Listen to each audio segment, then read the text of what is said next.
आज मैं Kundan Kumar class 7th की हनीकम की जो बुक है अंग्रेजी की, उसकी आज मैं क्वालिटी चैप्टर की आज सेकेंड पार्ट का वीडियो बनाने जा रहा हूँ। इससे पहले कि आप फर्स्ट पार्ट तक का वीडियो अवश्य ही देख लें, तभी आपको समझ में आएगा।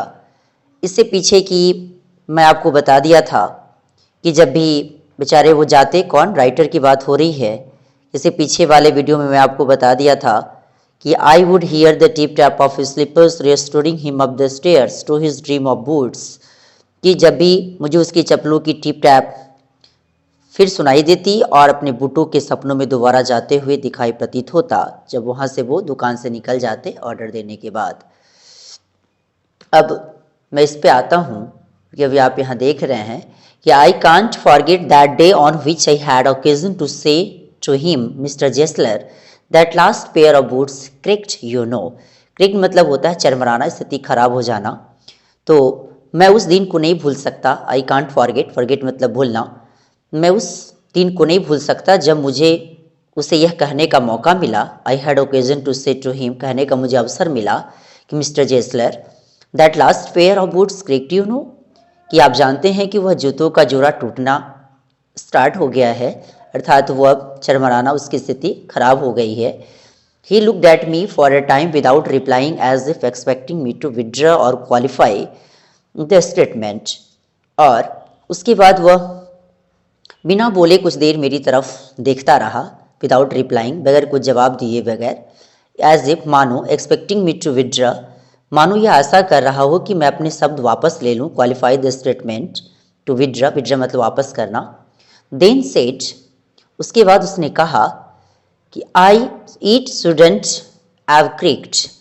अब इसका मतलब है कि तब उसने कहा, किस तथ्य को सही ठहराऊं, इस तथ्य को लगता है कि मुझे सही रूपों से कहना ही पड़ेगा। नहीं, इट शुडंट हैव क्रिक्ड, इसे टूटना तो नहीं चाहिए था। इस प्रकार की बातें उसने बोला। इट शुडंट हैव क्रिक्ड, जो कि यहाँ पे इसका मीनिंग देख रहे हैं, क्या दिया भी है कि इट शुडंट हैव क्रिक्ड, इसे टूटना नहीं चाहिए था। It did, I am afraid, ये टूट ही गया, पर उसके बाद उसने थोड़ा सा अपने आप में, मैं तो डर ही गया। You got them wet before they found themselves, ठीक है, इसका मतलब है, यहाँ देख रहे हैं, you got them wet before they found themselves, यहाँ जो इसका यहाँ से यहाँ तक का मतलब यहाँ दिया गया है, का मतलब है कि तुमने उनके फिट होने से पहले ही उसे भिंगा लिया होगा। नहीं, वेट है यहाँ, WET वेट, तो क्या कि इसको अच्छा बनने से पहले तूने इसे क्या कर दिया होगा, तो इसे भिजा लिया होगा, भिंगा लिया होगा। आई डोंट थिंक सो, मैं ऐसा नहीं सोचता। At that he lowered as if hunting for memory of those boots, and I felt sorry I had mentioned this grave thing.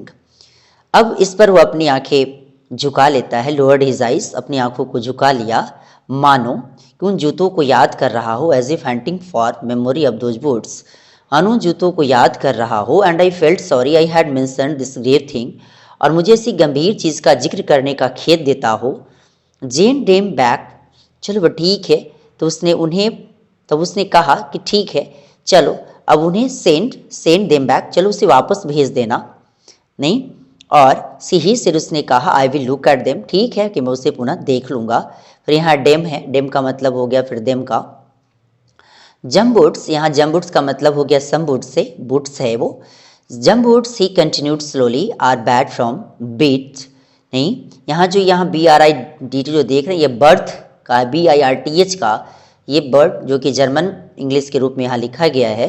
उसने कहा कि चलो ठीक है, कुछ जूते, उसने कंटिन्यू कहता रहा, धीरे धीरे, स्लोली, धीरे से कहा, आर बैड फ्रॉम बर्थ, जन्म से ही खराब होते हैं। If I can do nothing, लेकिन चलो यदि मैं उनका कुछ नहीं कर सका, with them I take them off your bill, तो ठीक है कि मैं बिल में से पैसे कम कर दूंगा और आपको वापस कर दूंगा। Once only I went absent mindedly into his shop in a pair of boots bought in an emergency at some large firm.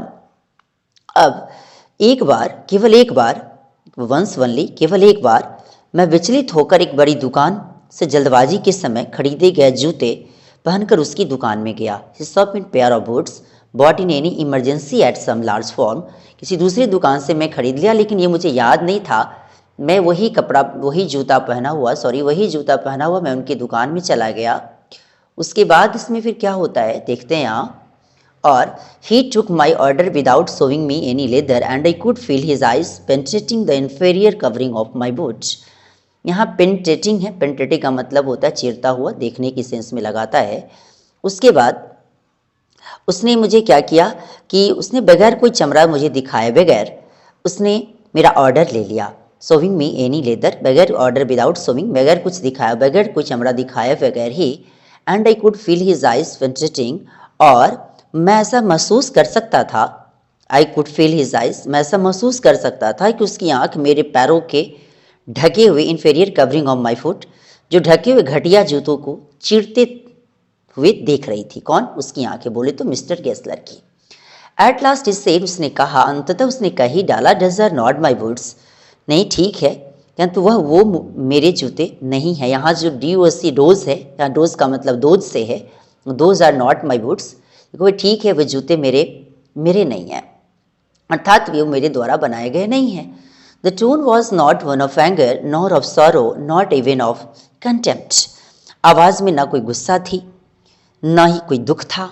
Nor of sorrow, sorrow मतलब दुख, एंगर मतलब गुस्सा, और नॉट इवन ऑफ कंटेम्प्ट, और ना कोई तिरस्कार, ना कोई शिकायत भी। यहाँ कंटेम्प्ट और शिकायत भी लगा सकते हैं और तिरस्कार भी। But there was not something quite that froze the blood, लेकिन परंतु इनमें कुछ ऐसा शांत था जो खून को, जो ऐसा कुछ शांत था, क्वाइट मतलब होता है शांत, कुछ ऐसा शांत था जो खून को जमा रहा था। दैट फ्रोज, फ्रीज से फ्रोज बना है, मतलब ठंडा कर देना, ब्लड खून को ठंडा कर दिया। He put his hand down and pressed a finger on the place where the left boot was not quite comfortable. उसके बाद उसने हाथ अपना नीचे रखा, he put his hand down, उसने अपने हाथ को नीचे रखा, and pressed a finger on the place where, और उंगली से मेरे बाएं जूते को वहाँ से दबाया, द लेफ्ट बूट, बाएं जूते को, वॉज नॉट क्वाइट कंफर्टेबल, जो फैशनेबल बनाने का प्रयत्न करने की कोशिश कर रहा था, लेकिन अभी भी वो आराम से नहीं आ रहा था, बोले तो अच्छा नहीं लग रहा था वो।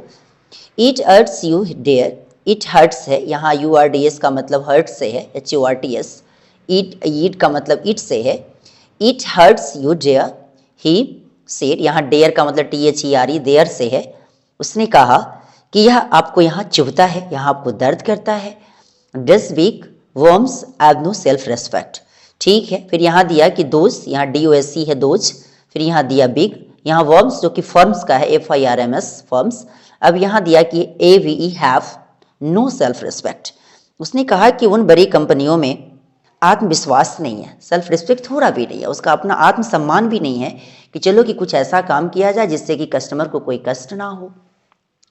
एंड देन उसके बाद as if something had given way within him, और तब मानो किसी चीज़ ने उसे अंदर से प्रभावित किया हो। He spoke long and bitterly, और वह लगातार काफ़ी लंबा और करवाहट में बोला, बिटरली मतलब कड़वी रूपों से।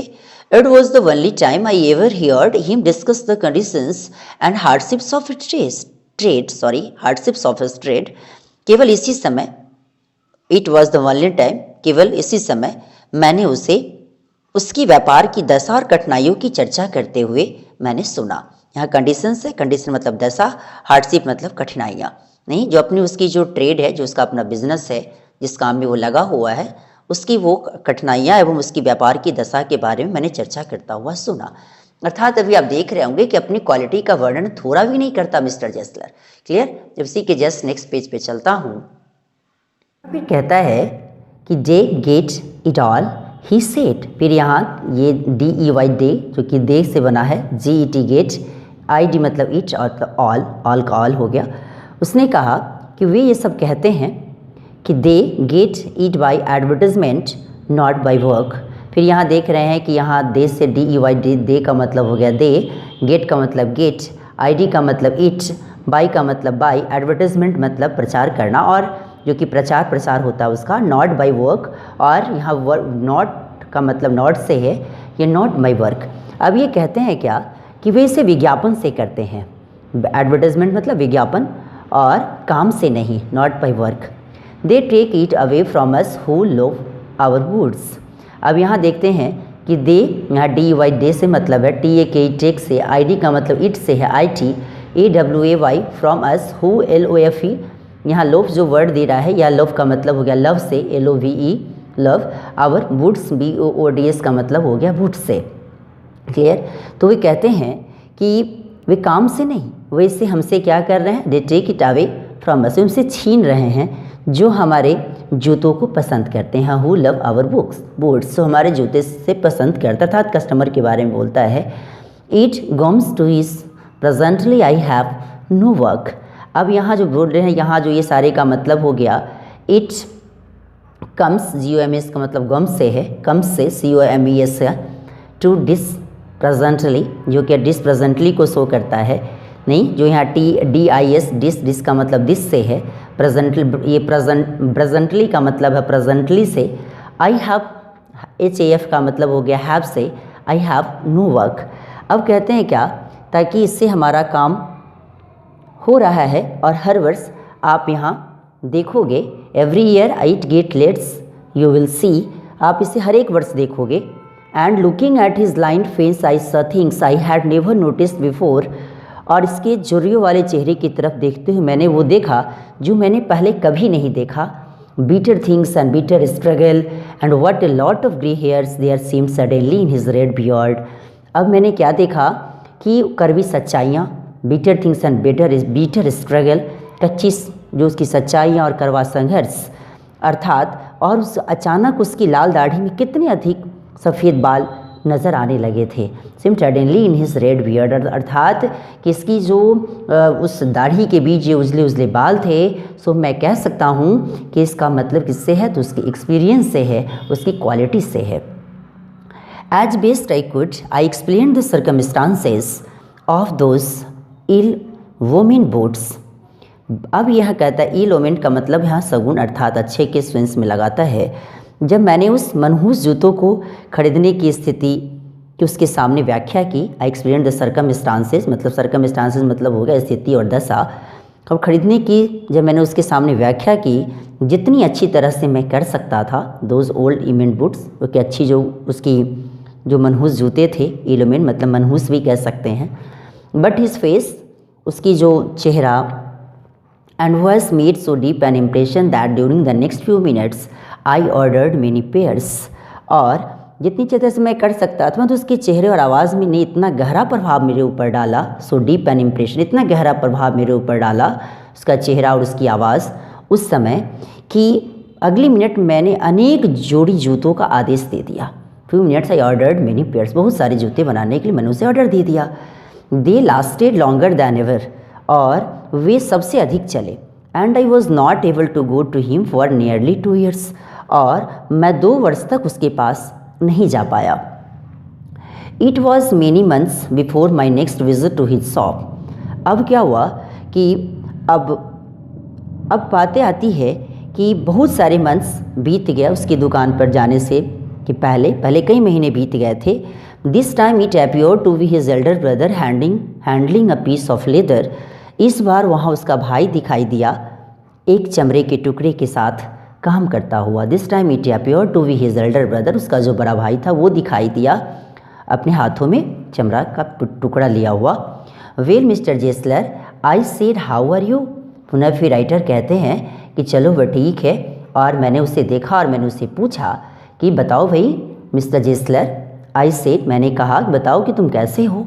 ही came close and peered at me, peered मतलब होता है गौर से देखना, और इसमें बताया कि मैं उसके वह मेरे क्लोज मेरे नज़दीक आया, एंड पियर्ड एट मी, और मेरे ऊपर घूर घूर कर देखता रहा।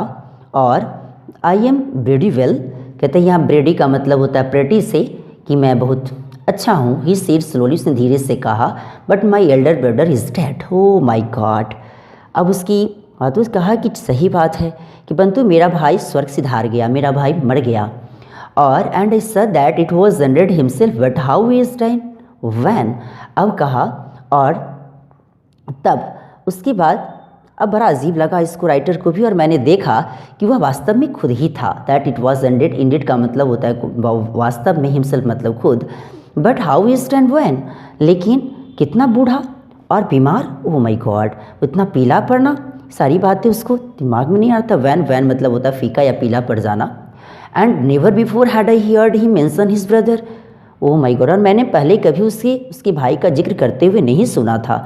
मच शॉक्ड, ये तो काफ़ी आहत वाली बात थी, बड़ी आश्चर्य कर देने वाली, दुखों की बात थी। आई मर्मर्ड, मैंने थोड़ा सा कहा, बोला, ओह आई एम सॉरी, ओह मैं माफ़ी चाहता हूँ। यस ही आंसर्ड, उसने बोला कि हाँ, उसने उत्तर दिया। He was a good man, सेहत वो एक बहुत अच्छा आदमी था। He made a good wood, oh my God, कि वो बहुत अच्छा जूते बना लेता था। बट ही इज डेड, लेकिन वह तो अब मर गया है, उसकी स्वर्गवासी हो गया है वो। And he touch the top of his head where the hair and suddenly gone as thin as it had been on that of his poor brother to indicate I suppose the cause of his death। अब और उसने अपने सिर की चोटी को छुआ, and touch the top of his head, अपने सिर की चोटी का अंतिम सिरा को छुआ, और जहाँ से उसके बाल अचानक उसके भाई की तरह उड़ गए थे। Had suddenly gone as thin as it had been on that of his poor brother, उसके भाई के तरीक़ा से उसका बाल उड़ गया था। टू इंडिकेट, यह संकेत करते हुए कि I suppose the cause of his death, कि मेरे विचार से कि उसकी मृत्यु का कारण यही था। Do you want any woods, यहाँ वांट का मतलब WAND से मतलब वांट से है, WANT से। क्या कोई आप जूते लेना चाहते हैं, और क्या कोई जूता चाहिए। And he held up the leather in his hand, और उसने अपने हाथों में एक चमड़ा का एक टुकड़ा उठाता हुआ उसने पूछा, it is a beautiful piece. फिर यहाँ BIECE का मतलब है पीस से, PIEC से दूसरे की बात करा जाए, और यहाँ ब्यूटीफुल का मतलब ब्यूटीफुल से है, BEAUTIFUL से है। अभी कहते देखिए भाई कि उसने अपने हाथ में चमड़ा उठाते हुए कहा कि एक बड़ा सुंदर टुकड़ा है, इसे भी चाहे तो आप बनवा के से पहन सकते हैं। इसके बाद वाला जो पेज का जो रेस्ट वीडियो है उसको मैं अगले वाले वीडियो में मैं बना के डालूँगा। और ये वीडियो आपको कैसा लगा इसके बारे में लाइक, सब्सक्राइब एंड कमेंट करना न भूलें, और इसे शेयर भी करें। Thanks a lot.